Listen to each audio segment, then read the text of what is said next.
Hi, and welcome back to Focal Point AFR Talk. Here is our Second Amendment story of the day.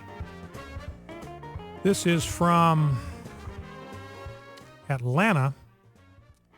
We had a bunch of people in the Little Five Points neighborhood that were standing outside this shoe store called Wish Clothing, and they were there to buy sneakers, $180 sneakers that have been endorsed by LeBron James and of the Miami Heat. They just won the NBA championship, rolling out $180 sneakers. So this guy thinks, hey, all these people lined up, this is easy pickings. They got to have at least $180 on them.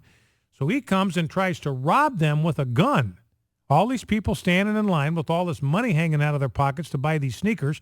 He sticks a gun, tries to hold them all up. There's another guy in line with a gun. He, as a customer, draws his own gun and shoots the robber, not going to be charged because he fired in self-defense. And back to the story that Jeff Reed brought us on Friday about Captain Crunch. Now we have confirmation about our concerns from the Wall Street Journal. So the lesson here is you hear it on Focal Point on Friday, read about it in the Wall Street Journal on Saturday. Wall Street Journal just getting caught up. A new scandal is consuming the U.S. Navy, and one of the world's most venerated captains, Captain Crunch, legendary serial icon status as a captain, has come under fire, not the least from Focal Point and our producer Jeff Reed, after eagle-eyed writers noticed that Captain Crunch only wears the bars of a Navy commander, not those of a captain.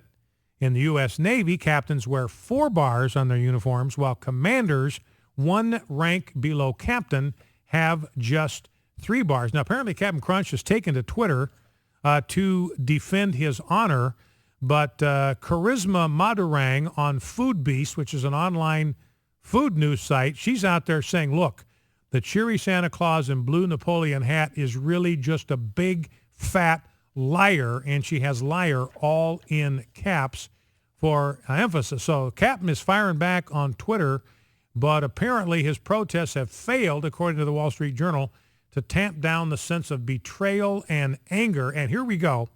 The controversy deepened last Wednesday when the Pentagon said, as Jeff Reed brought you on Friday, that it has no record of Captain Crunch ever serving in the U.S. Navy. Lieutenant Commander Chris Cervello, who's the director of U.S. Navy's news desk at the Pentagon, says, we checked the personnel records. We have actually notified NCIS. So this could be Mark Harmon could be on this case before the week is out. We've notified NCIS. We're looking into whether or not he's impersonating a naval officer, and that is a serious offense. So again, hear it on Focal Point on Friday. Read it in the Wall Street Journal on Saturday.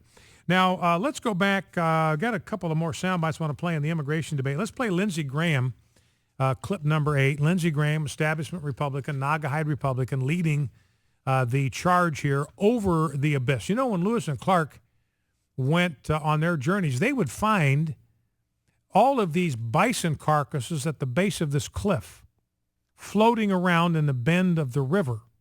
And they didn't know what was going on. Where did they all come from? And it turns out this is one of the ways that the Indians would hunt buffalo, is they would spook an entire herd of buffalo, an entire herd of bison, hundreds of animals, and they would stampede them literally right off of a cliff into a river. They would plunge hundreds of feet to their death. And that's where all these bison carcasses came from. Well, what we're having here with Lindsey Graham is we're going to have a whole batch of elephant carcasses lying at the bottom of the ravine as Lindsey Graham leads them stampeding over the cliff. Now, Lindsey Graham here, clip 8, he's talking about this Corker-Hoven amendment. Don't be fooled by this, ladies and gentlemen. Only two things you need to know about this Corker-Hoven amendment. Number one, not one of these Border Patrol agents that they're talking about 20,000 Border Patrol agents, we're going to finish the fence. Not one of those Border Patrol agents is going to be hired until 2017. Not one. Not for 4 years will any one of those 20,000 Border Patrol agents be hired. The fencing, not going to happen. The fencing isn't going to happen until at least 2017. And do not forget that what one Congress commits to, another Congress is not bound to spend that same money. I mean, that's why budgets go in 2-year cycles or 1-year cycles. You cannot commit a future Congress to any expenditure. That's not the way it works. You can spend money the year that you are responsible for the budget, but you cannot commit a future Congress to any spending whatsoever, not even in Social Security. Social Security bill is written so that the provisions of Social Security can be adjusted anytime. You have no entitlement to Social Security benefits. The Congress can rearrange and restructure that program. Same with Medicare, same with Medicaid, anytime they want to do it. So Lindsey Graham is out there saying, oh, look, this thing is going to be, this is what conservatives are looking for. This is that border security everybody's looking for. These are the border SIRS. These are the Border Patrol agents everybody is looking for. It is all a tissue of lies. He's on with Chris Wallace yesterday on Fox News. Chris Wallace says, Senator Graham, you say many Republicans were opposed to talk about border security. They really just don't favor a path to citizenship. But the Congressional Budget Office said that your Gang of 8 bill would only reduce illegal immigration by 25%. That's it. Reduce it by 25%. Well, you're still going to have 75% of the same flow of illegal immigration that we have right now. And that's according to the CBO. And remember, the CBO, they got to work with the numbers that Congress gives them. They can't monkey with the numbers. They've just got to take the figures and the formulas that are given to them by Congress, as hopelessly unrealistic as they may be, and then do the math.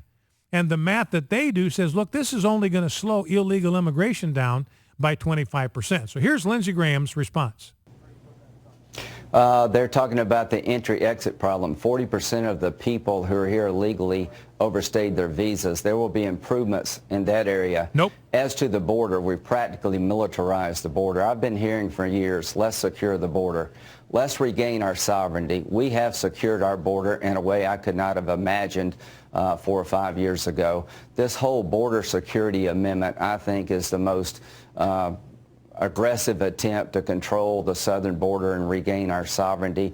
This bill reduces our deficit by $890 billion. It is good for our economy. This bill is good for our national security. No one can get a green card until the border security measures are up and running, until E-Verify is up and running, controlling a job in America. As to the 11 million, they will have an earned, hard pathway to citizenship. They have to get in the back of the line before they can become a citizen. They can't cut in line. They have to pass 2 English proficiency exams. I reject the idea of becoming the Mideast or Europe, where you have 11 million people with a legal status who can't be part of America. America is different than the Mideast and Europe. E pluribus unum. Out of many, one. This is a good solution for our national security, for our economy, and tough, practical solution to 11 million. And most importantly, if we do this bill, amnesty is the status quo. If we do this bill, there will be no third wave of illegal immigration. Now, there is so much wrong with this. You cannot even begin to measure the number of errors and outright lies that you just heard from Senator Lindsey Graham. Let me just identify a couple of them. 40% of the people here have illegally overstayed their visas. There will be improvements in that area. That is not true. In fact, it gets worse. Under this Corker Amendment, they are guaranteed amnesty. If you overstay your visa in the future, you are guaranteed that you will not be removed from the country and that your access to amnesty and citizenship will be protected. In other words, this bill not only rewards people that have already broken our law, it promises a reward to people who break our laws in the future. So you may have people in this country that are here on a visa, and they're eventually, the time is going to be up on their visa. They're supposed to go back home. And this bill will inform them that, look, you can stay. You can overstay your visa. You don't have to go back home. And we guarantee you it will not cost you your place in line. Says we have secured the border in a way that we could not have imagined. That is absolutely, completely, flatly not true. In fact, there is a provision in the bill that allows Janet Napolitano, anytime she chooses, to nix the border security fence. There's another loophole. This is on Breitbart.com. Another loophole allows Department of Homeland Security Janet Napolitano or any of her successors to nix the the construction of a required border security fence if she does not find it to be an, quote, appropriate, end quote, use of resources. It's right there in the bill, notwithstanding paragraph 1. What's paragraph 1? That's the paragraph that requires the building of a border fence. Remember, this bill's already been passed. 2006, the Border Security Fence Act required, as a matter of law, the building of 700 miles of double-layer security fence. You know how many miles of that fence have been built? 36. They built 36 miles of the 700 miles that the Border Security Fence Act of 2006 required to be built. So they're saying, okay, we're going to require it to be built. Paragraph 1 here requires the building of a security fence. Listen to this. Notwithstanding paragraph 1, that's the paragraph requires the security fence that Lindsey Graham's talking about, nothing in this subsection shall require the secretary to install fencing in a particular location along the southern border if the secretary determines that the use or placement of such resources is not the most appropriate means to achieve and maintain effective control over the southern border. So it means nothing. And remember, all the bill requires the secretary to do is to come up with a strategy. That's still the wording in the bill.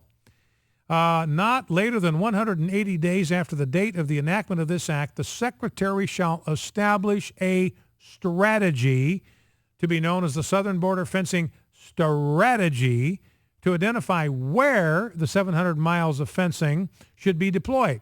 That's all it says. All she's got to do is come up with a strategy.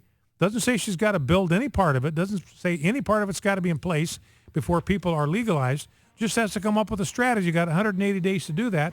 And if she turns in a strategy, then everybody's legalized. All 12 million people are legalized. And then if she decides in the future she doesn't like it, she doesn't want to build a fence, she can scrap it at her discretion. And again, 2017, if the Congress in place that time decides not to give her any money or whoever it is to build a fence, it doesn't get built. Let me see if I can grab one. Reduces the deficit by $190 billion. That's another lie. That's the CBO numbers over the first 10 years. But remember, citizenship doesn't kick in for 13. Why did they set it up that way? Because the CBO only does projections for 10 years. But Heritage has calculated that the average illegal alien will draw welfare resources for 34 years, will drain the Treasury by $600,000 per illegal alien, $6.3 trillion.